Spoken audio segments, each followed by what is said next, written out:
दोस्तों कहानी की शुरुआत होती है कैफे को दिखाते हुए, जहां पर हम पिलर नाम की एक बूढ़ी दादी को बैठा हुआ देखते हैं जो कि बार बार अपनी घड़ी को देख रही है। लेकिन अचानक से 8 बजते ही घड़ी की सुई हिलना बंद हो जाती है और वहीं पर अटकी रहती है। ये देख पिलर के चेहरे पे एक रहस्यमयी हंसी आ जाती है, जिसके बाद ये तुरंत कैफे से निकलकर अपनी बेस्ट फ्रेंड जूलिटा के घर की तरफ रवाना हो जाती है। उसके चेहरे पर एक अजीब सी स्माइल है। लेकिन जैसे ही पिलर घर के अंदर कदम रखती है तो घर के अंदर का नजारा बहुत ही दर्दनाक होता है। सामने जमीन पर पिलर की दोस्त जूलिटा की डेड बॉडी पड़ी हुई है, जिसे देख समझ आ रहा है कि जूलिटा की मौत नेचुरल नहीं बल्कि अननेचुरल है। साथ ही उसकी नाक से खून बह रहा था और मुंह से कीड़े भी निकल रहे थे। इतना भयानक मंजर देखने के बाद भी पिलर के चेहरे पर जरा भी डर और घबराहट देखने को नहीं मिलती, बल्कि ये तो ऐसे रिएक्ट करती है कि जैसे ये सब उसके लिए बिल्कुल नॉर्मल हो। अब अपने दोस्त की बॉडी को नजरअंदाज करके पिलर एक ड्रॉवर की तरफ बढ़ती है और जैसे ही वो उसे ओपन करती है तो अंदर बालों की एक कटी हुई चोटी रखी हुई है, जिसके ठीक बीच में एक बच्चे की तस्वीर भी होती है, जिसे पिलर बहुत देर तक ऐसे ही देखती रहती है, मानो कि जैसे इस लड़की से पिलर का कोई खास कनेक्शन हो। और इसके अगले ही पल एक लड़की पिलर के पास आती है, जिसने कि शरीर पर एक भी कपड़ा नहीं पहना हुआ है। वो लड़की इसी नेकेड हालत में पिलर के सामने आकर बिना झिझक के खड़ी हो जाती है। सबसे हैरानी वाली बात यह है कि लड़की को इस हालत में देखने के बाद भी पिलर बिल्कुल भी नहीं चौंकती, बल्कि वो तो उल्टा मुस्कुराने लगती है। पिलर की खुशी में कुछ अजीब ही मिस्ट्री थी, जिसे समझ पाना बिल्कुल नामुमकिन था। खैर पिलर भी उस लड़की के करीब आती है और उसके साथ यहीं पर इंटीमेट होने लगती है। अब दोस्तों ये बात काफी अजीब है। खैर कहानी में बने रहिए, आगे सच्चाई जान आपका पूरा दिमाग घूम जाएगा। अब इसके बाद सीन शिफ्ट होता है सुसाना नाम की एक लड़की पर, जो कि हमारी इस मूवी की मेन कैरेक्टर भी है। सुसाना पेरिस में रहकर अपने मॉडलिंग करियर को संवारने की कोशिश में लगी हुई थी, लेकिन काफी सालों की मेहनत के बाद भी उसे वो मुकाम हासिल नहीं हुआ जिसकी सुसाना को तलाश है। इसलिए अब भी सुसाना एक स्ट्रगल मॉडल की जिंदगी गुजार रही है, पर वो इस उम्मीद में खुश है कि एक दिन वो अपने बिगेस्ट मॉडल बनने का सपना पूरा कर लेगी। इसी बीच सुसाना को एक बड़ी कंपनी से मॉडलिंग का कॉन्ट्रैक्ट मिलता है, लेकिन अफसोस कि सुसाना को इसी दिन अपने होम टाउन वापस जाना पड़ता है, क्योंकि उसे बताया गया था कि उसकी दादी की हालत बहुत ही ज्यादा नाजुक है। वो ब्रेन हेमरेज से जूझ रही है। तो इस सीरियस कंडीशन को देखते हुए सुसाना उन्हें बिल्कुल भी अकेला नहीं छोड़ सकती। इसलिए सुसाना को अपनी दादी की केयर करने के लिए उनके पास वापस जाना पड़ता है। फ्लाइट से उतरने के बाद सुसाना दादी को देखने के लिए सीधा हॉस्पिटल की तरफ रुख करती है, और जब वो दादी से मिलने उनके रूम में जाती है तो हमें यहाँ पर खुलासा होता है कि सुसाना की दादी और कोई नहीं बल्कि पिलर ही है, जिसे कि तब हमने मूवी की शुरुआत में देखा था।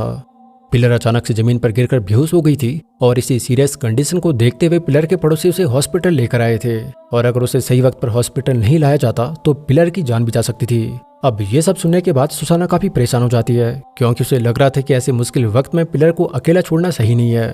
लेकिन अगर वो पिलर के पास रही तो फिर उसका कॉन्ट्रैक्ट हाथ से चला जाएगा, यानी कि सुसाना बीच मझधार में फंस गई है। उसकी परेशानी को समझते हुए डॉक्टर उसे सलाह देते हैं कि तुम्हें पिलर को ओल्ड एज होम छोड़ देना चाहिए, जहां पर उसी की तरह और भी कई सारे वृद्ध लोग रहा करते हैं। लेकिन सुसाना इसके लिए बिल्कुल भी तैयार नहीं होती, क्योंकि दादी ने उसे पाल पोस कर बड़ा किया था। सुसाना के माँ बाप की तो बचपन में ही एक्सीडेंट में मौत हो गई थी, जिसके बाद पिलर ने उसे माँ और बाप दोनों की खुशी दी और उसका हमेशा ख्याल रखा। और अब जब पिलर को किसी सहारे की जरूरत थी तो सुसाना भी उनके लिए कुछ करना चाहती है। वो इस हालत में अपनी दादी को बिल्कुल भी अकेला नहीं छोड़ सकती थी, इसलिए वो पिलर को ओल्ड एज होम छोड़ने की बजाय अपने घर पे लेके आ जाती है। साथ ही अपने मॉडलिंग के वर्क से वो कुछ दिनों की लीव लेकर दादी की ही देखभाल करती है। सुबह से लेकर रात तक सुसाना पिलर की ही देखरेख में लगी रहती है। उसे नहाना, खाना खिलाना और हर पिलर का काम सुसाना ही करती है। अपनी दादी के साथ टाइम बिताना सुसाना को भी अच्छा लगने लगता है, और लंबे समय बाद वो किसी अपने के इतना करीब रहकर अपने परिवार को महसूस करती है। अब ऐसे ही समय बीतता है, लेकिन एक दिन सुसाना घर में नोटिस करती है कि घर के किसी भी रूम या दीवार पर दूर दूर तक शीशा नहीं लगा हुआ है। यहाँ तक कि वॉशरूम में भी शीशा लगाने का एरिया था, जहाँ पर पहले शीशा लगा भी हुआ था, लेकिन अब वो वहां से गायब हो गया है। सुसाना को ये बात काफी अजीब लगती है, लेकिन फिर वो इस बात को नजरअंदाज करके मार्केट चली जाती है ताकि वो वहां से एक शीशा खरीद सके। रास्ते में सुसाना को एक बड़ा सा पोस्टर भी दिखता है, जो कि किसी और का नहीं बल्कि उसी का था। अब ये देख सुसाना बहुत खुश हो जाती है। उसे ऐसा लगता है कि मानो वो एक बहुत बड़ी और कामयाब मॉडल बन गई है। इसी खुशी में झूमते हुए सुसाना अपने घर में वापस आती है और जल्दी से कॉन्ट्रैक्ट एजेंट को कॉल करती है। दोस्तों ये वही एजेंट था जिसने कि एक बड़ी कंपनी से सुसाना को कॉन्ट्रैक्ट दिलवाया था, लेकिन अभी सुसाना को बताता है कि उसकी गैर मौजूदगी की वजह से ये प्रोजेक्ट किसी और मॉडल को दे दिया है, तो अब उनका कोई भी कॉन्ट्रैक्ट नहीं है। ये सुन सुसाना के पैरों तले जमीन खिसक जाती है, क्योंकि उसने इस प्रोजेक्ट को हासिल करने के लिए बहुत ज्यादा मेहनत करी थी। जब वो प्रोजेक्ट उसे मिल भी गया था तो भी वो अपनी दादी की वजह से उसे पूरा नहीं कर पाई। लेकिन अब वो कॉन्ट्रैक्ट उसके हाथ से हमेशा के लिए निकल चुका था। इसलिए अब सुसाना बुरी तरह टूट जाती है और सुबह जो उसे अपने पोस्टर को देख के जो भी खुशी मिली थी वो भी अब दुख में बदल जाती है। लेकिन जल्द ही सुसाना इस सच को एक्सेप्ट कर लेती है और खुद को समझाती है कि उसे ऐसे प्रोजेक्ट फ्यूचर में और भी कई मिल सकते हैं, पर अगर दादी को कुछ हो जाता तो फिर वो उन्हें वापस नहीं पा सकती। इसलिए सभी दुख भूलकर अब सुसाना अपनी दादी का ध्यान रखने लगती है और वक्त के साथ उसका दादी के लिए प्यार बढ़ता ही जाता है। दिन भर दादी की सेवा करने के बाद जब सुसाना थकी हारी अपने रूम में जाती है तो अचानक से उसके कानों में दादी के चीखने चिल्लाने की आवाज पहुंचती है, जिसको सुन सुसाना बुरी तरह घबरा गई है। वो जल्दी से भागकर जब दादी के रूम में जाती है और जब उनसे परेशानी की वजह पूछती है तो पता लगता है कि पिलर ने बिस्तर पर लेटे लेटे ही पॉटी कर ली है, जिससे उसके सारे कपड़े भी खराब हो चुके थे, साथ ही उसका पूरा बिस्तर भी गंदा हो गया था। यानी कि सुसाना को दिन में तो आराम मिलता है नहीं और अब उसकी रात की नींद भी छिन चुकी है। लेकिन फिर भी उसे गुस्सा नहीं आता, बल्कि ये बड़े ही इत्मीनान से किसी छोटे बच्चे की तरह दादी को बाथरूम में लेके जाती है और उसे अपने हाथों से नहलाकर साफ करके दोबारा बिस्तर पर सुला देती है।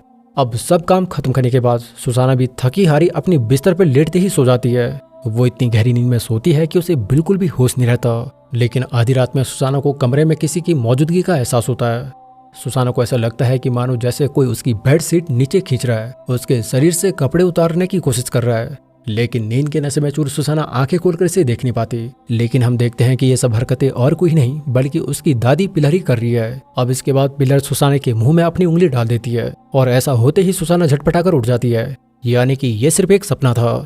इस अजीब से सपने को भूलकर सुसाना अगली सुबह फिर दादी की खिदमत में लग जाती है। लेकिन आज पिलर का बर्ताव बहुत ही अजीब था। वो अचानक से जोर जोर से हंसना शुरू कर देती है। इसी बीच जब सुसाना की नजर घड़ी पर पड़ती है तो वो 8 बजे रुकी हुई है। घर की सभी घड़ियों का यही हाल होता है।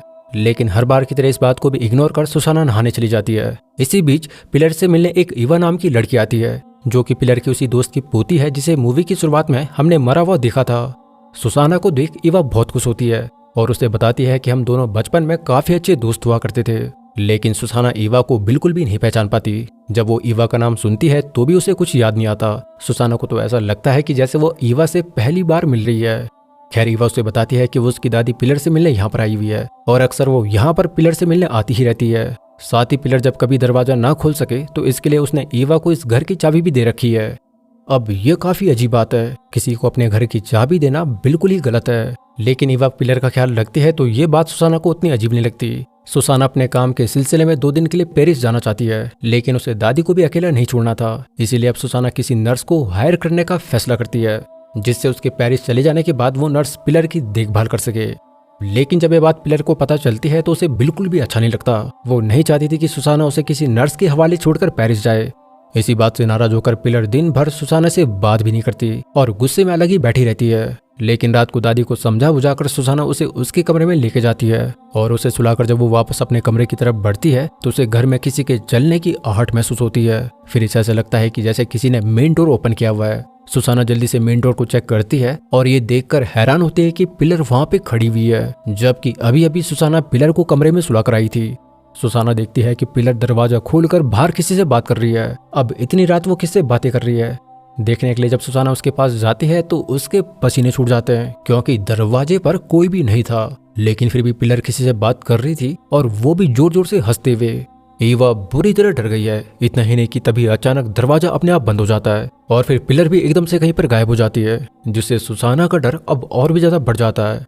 डरते हुए कदमों से जब सुसाना दादी के कमरे में जाकर देखती है तो वो बड़े आराम से गहरी नींद में बिस्तर में सोई हुई है, जबकि कमरे की खिड़की खुली हुई होती है जिसे खुद सुसाना ने बंद किया था।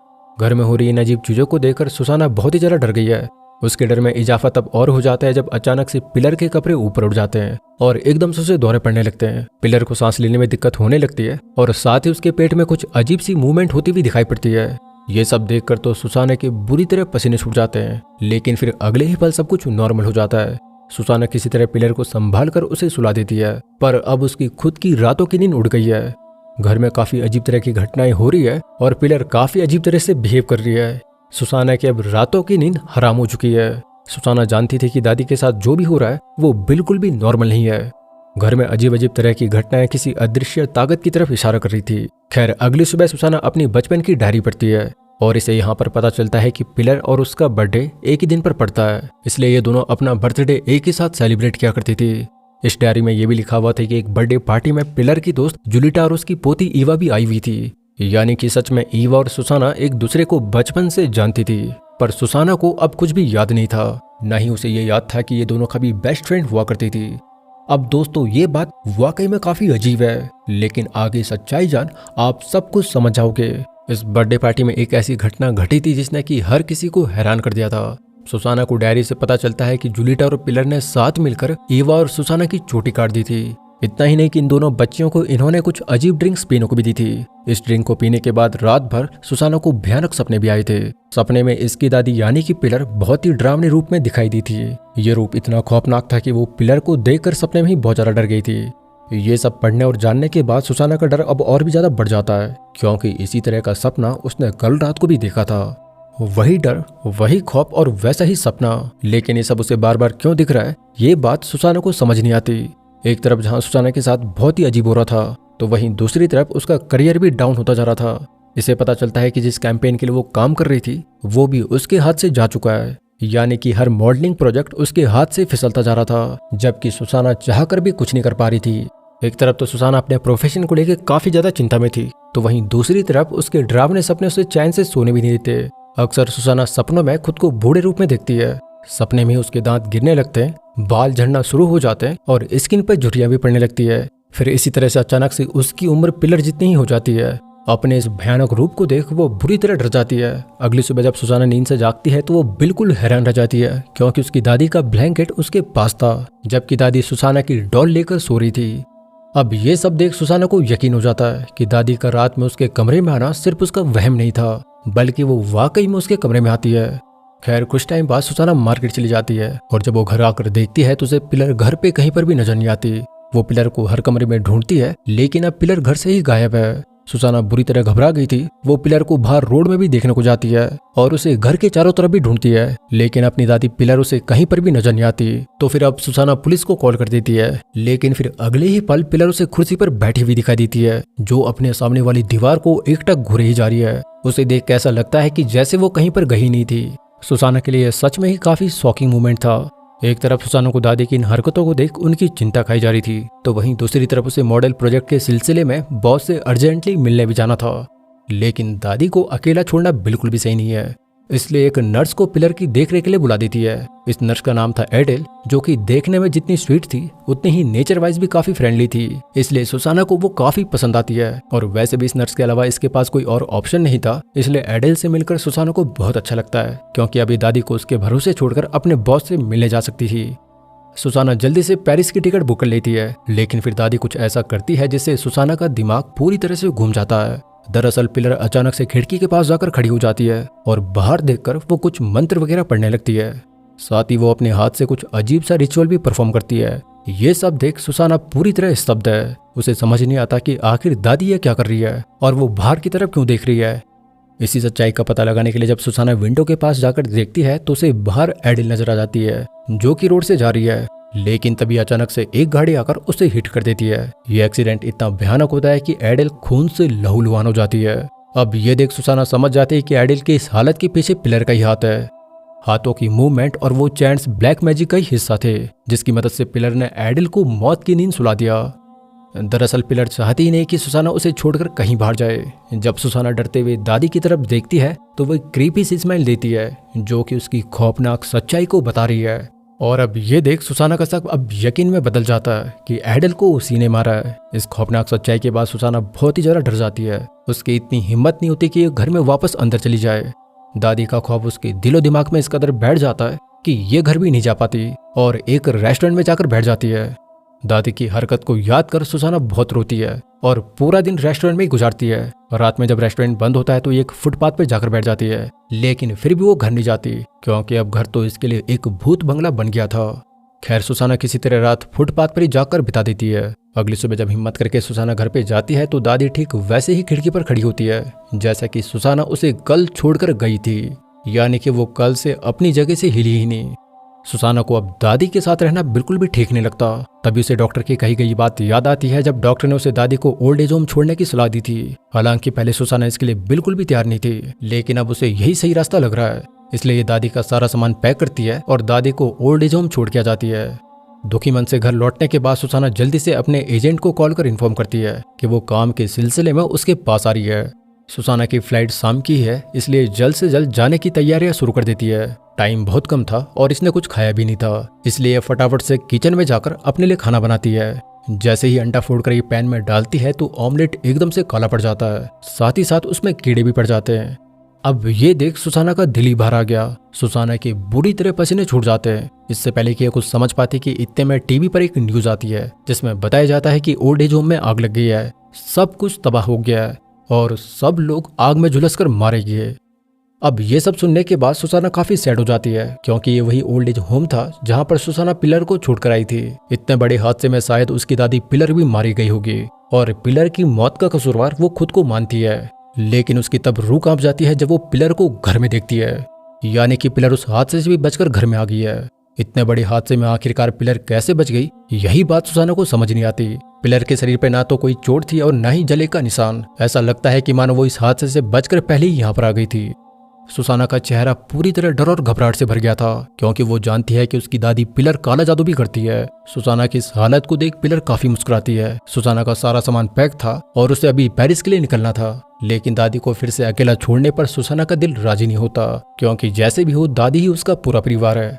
इसलिए वो पेरिस न जाकर दोबारा से दादी की सेवा में लग जाती है। उसे अपने हाथों से खाना खिलाती है, लेकिन अचानक से दादी को सांस लेने में दिक्कत होने लगती है। वो बहुत मुश्किल से सांस ले पाती है, मानो कि जैसे उसके गले में कुछ अटक गया हो। ये पहली बार नहीं था कि जब दादी का गला चोक हो गया था, बल्कि अक्सर उसके साथ ऐसा होता ही रहता है। लेकिन तब सुसाना उन्हें अच्छी तरह से संभाल लेती थी। लेकिन आज दादी की यह हालत देख सुसाना काफी डर गई है, क्योंकि अब उसे ये भी पता है कि उसकी दादी काला जादू भी करती है। इसलिए उसकी मदद करने की बजाय दूर खड़ी खामोश होकर उसे तड़पता हुआ देखती रहती है और मन ही मन दुआ करती है कि दादी इसी वक्त दुनिया से अलविदा हो जाए। अपनी दादी को तड़पता देख सुसाना मदद करने की बजाय बाहर जाकर जोर जोर से रोने लगती है और वो तब तक बाहर ही रहती है जब तक कि उसे दादी की आवाज सुनाई देना बंद नहीं हो जाती। और फिर कुछ देर में माहौल एकदम से शांत हो जाता है और सुसाना जब दादी के पास उन्हें चेक करने जाती है तो उसे पता लगता है कि अब उसकी दादी इस दुनिया में नहीं रही। सुसाना जल्दी से एम्बुलेंस को कॉल कर बुलाती है, लेकिन एम्बुलेंस को आने में 4 घंटे लगने वाले थे। तब तक सुसाना को पिलर की डेड बॉडी के साथ अकेले ही घर पे रहना पड़ेगा। और अब इसी के बाद अचानक से घर में अजीब चीजें होना शुरू हो जाती हैं। जब ये पिलर की जवानी की एक फोटो देखती है तो उसे पिलर की जगह अपनी मौजूदगी का एहसास हो जाता है। साथ ही वो देखती है कि पिलर के बचे हुए खाने में भी कीड़े पड़ गए हैं, पिलर के मुंह पर भी कीड़े रेंग रहे हैं। और ये देख सुसाना के डर की कोई भी सीमा नहीं रहती। अब यही नहीं कि इसी वक्त अचानक से घर की लाइट भी गुल हो जाती है। पूरे घर में अंधेरा छाने की वजह से सुसाना का दिल अब जोर जोर से धड़कने लगता है। इसे ऐसा महसूस होता है कि जैसे इस घर में उसके अलावा और कोई भी है। इस अंधेरे में डूबे घर में अचानक से सुसाना को एक कैंडल की रोशनी दिखाई देती है। जब सुसाना इसके करीब जाकर देखती है तो ये कैंडल एक बड़ी सी पेंटिंग के सामने खुद ब खुद जल रही है। सुसाना कैंडल को देख नोटिस करती है कि कैंडल की फ्लेम कैंडल से बिल्कुल ही अलग है, लेकिन ये कैसे पॉसिबल था? यही बात सुसाना के समझ नहीं आती। वो उसे बार बार बुझाने की कोशिश भी करती है, लेकिन रहस्यमय तरीके से कैंडल नहीं बुझती। गुस्से में सुसाना कैंडल को फेंक देती है, लेकिन फ्लेम बिना कैंडल के भी जलती रहती है। और अब ये सब देख सुसाना की बुरी तरह हालत खराब हो जाती है। ये सीन वाकई में काफी डरावना था। जब सुसाना ड्रावर को चेक करती है तो उसके अंदर उसे एक बच्चे की फोटो दिखती है, जिसके पास में बाल भी रखे हुए थे। और अब ये सब देख सुसाना बिल्कुल ही हैरान है, क्योंकि ये बाल और फोटो उसके बचपन के ही थे और इसकी चोटी काटने वाला और कोई नहीं बल्कि इसी की दादी पिलर थी। इस सब को देख सुसाना का डर अब और भी ज्यादा बढ़ जाता है, इसलिए जल्दी से घर से बाहर निकलने की कोशिश करती है, लेकिन दरवाजा नहीं खुलता। वो जितनी भी बार दरवाजा खोलने की कोशिश करती, वो रहस्यमय ताकत उतनी ही बार दरवाजा बंद कर दे रही है। अब रास्ता ढूंढते हुए जब सुसाना वॉशरूम में जाती है तो उसे वॉशरूम के शीशे में पिलर नजर आ जाती है, जो कि बिना देर के उस पर हमला कर देती है और उसके बालों को कसकर पकड़ लेती है। इसी बीच घर की सारी घड़ियां 8 बजते ही रुक जाती है और अचानक से सुसाना की बॉडी में एक इनविजिबल एनर्जी एंटर करती है, जिससे अब सुसाना पूरी तरह उसके कंट्रोल में आ जाती है। हालांकि सुसाना यहाँ से भागना चाह रही है, लेकिन अभी उसका पूरा शरीर बिल्कुल भी उसके काबू में नहीं है। दादी की तरह उसका गला भी चोक होने लगता है। अपने शरीर पर सुसाना का कोई भी कंट्रोल नहीं रहता। पोजेस्ट होने के बाद सुसाना की बॉडी अपने आप ब्रेक होना शुरू हो जाती है और वो अचानक से जमीन पर गिर पड़ती है। उसके दिमाग अभी भी उसके काबू में है, लेकिन उसका शरीर अभी उसका साथ नहीं दे रहा। अब यही नहीं कि इतने में पिलर भी वापस से जिंदा होकर यहाँ पे आ जाती है, जिसकी आंखें अब पूरी तरह काली हो चुकी थी, मानो कि जैसे वो एक शैतान बन गई हो या फिर कोई इविल स्पिरिट उसके अंदर आ गई हो। पिलर का ये भयंकर रूप वाकई में काफी डरावना था। वो सुसाना के पास आती है और फिर से काला जादू करना शुरू कर देती है। इसके बाद वो धीरे धीरे कदमों से जमीन पर गिरी हुई सुसाना के पास आती है और फिर इसके बाद मंत्र पढ़ने लगती है, जो कि उसके काले जादू का हिस्सा थे। यानी कि पिलर अपने ही पोती पर ब्लैक मैजिक कर रही थी और फिर देखते ही देखते वो अपनी पावर से अपनी स्पिरिट को सुसाना की बॉडी में ट्रांसफर कर देती है, जिससे सुसाना पूरी तरह पिलर के कंट्रोल में आ जाती है। उसका दिमाग भी अब पिलर के काबू में आ जाता है और कुछ ही देर बाद सुसाना को जब होश आता है तो अब ये सुसाना पहली वाली सुसाना नहीं रही, बल्कि इसके अंदर अब पिलर की सोल आ गई है। पिलर के शरीर में सुसाना की आत्मा कैद हो गई थी और वो भी हमेशा के लिए। सुसाना बिना कपड़ों के पेंटिंग वाले रूम में चली जाती है। तभी यहाँ पर ईवा आ जाती है, जो कि सुसाना को बिना कपड़ों के देख बिल्कुल भी हैरान नहीं होती, बल्कि उसे देख उसकी तो नियत ही फिसल जाती है और ये दोनों अगले ही पल आपस में इंटीमेट होने लगती है। अब ये सीन वाकई में काफी अजीब है। हमें बिल्कुल भी नहीं समझ आता कि आखिर यहाँ पे हो क्या रहा है। तो दरअसल आपको ये जानने के लिए कहानी की शुरुआत में जाना पड़ेगा। जब पिलर की दोस्त जूलिटा खत्म हुई थी, पिलर काला जादू जानती थी, लेकिन उसकी दोस्त जूलिटा भी काले जादू में माहिर थी। ये दोनों लेस्बियन थे और एक दूसरे से प्यार करते थे, लेकिन अब बुढ़ापे में दोनों का शरीर जवाब दे गया था। तब जैसे कि पिलर ने अपनी पोती के शरीर में अपनी आत्मा को कैद कर लिया ताकि वो फिर से जवान शरीर को पा सके, बिल्कुल वैसे ही तब जूलिटा ने भी किया था। उसने भी अपनी पोती ईवा के शरीर में अपनी आत्मा को डाल दिया था, जिससे अब ईवा के भेष में जूलिटा उसके अंदर है, बिल्कुल वैसे ही जैसे कि सुसाना के भेष में पिलर उसके अंदर मौजूद है। अब ये शरीर ईवा और सुसाना का नहीं रहा, बल्कि अब ये पिलर और जूलिटा का नया शरीर है। दोनों दादी अपने अपने पोती के शरीर पर कब्जा कर चुके हैं और अब इनका ये प्यार इसी तरह आगे बुढ़ापे तक फिर चलेगा। और फिर इसी के साथ इस मूवी का अंत हो जाता है।